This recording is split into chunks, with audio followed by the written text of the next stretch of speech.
বড় হয়ে গেছে সোনার কেল্লার মুকুল।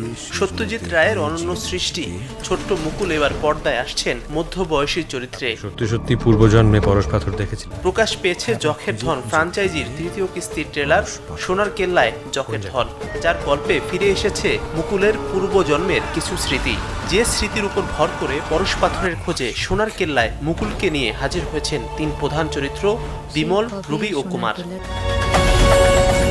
এই ছবি দিয়ে 1.5 বছর পর আবারও বড় পর্দায় ফিরছেন কোয়েল মল্লিক। গল্পে তার চরিত্রের নাম রুবি।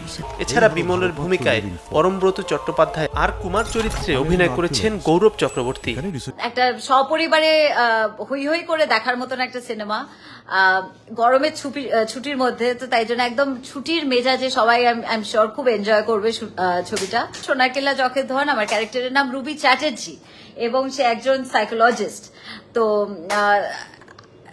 এই জন্য স্পেশাল ডেফিনেটলি, কারণ আমি এতদিনের ক্যারিয়ারের মধ্যে আমি কখনো এরকম একটা ক্যারেক্টার পাইনি। এবং তার সঙ্গে সোনার কেল্লা জখের ধন, তো বোঝাই যাচ্ছে যে সোনার কেল্লায় জখের ধন যখন, তখন ব্যাপারটা আরো অনেক অনেক অনেক স্পেশাল হয়ে যাবে। ফুটপাতে ধুমধাম। সুরিন্দর ফিল্মসের প্রযোজনায় সোনার কেল্লায় জখের ধন ছবির শুটিং হয়েছে জয়সলমীর শহরের বিখ্যাত সোনার কেল্লায়।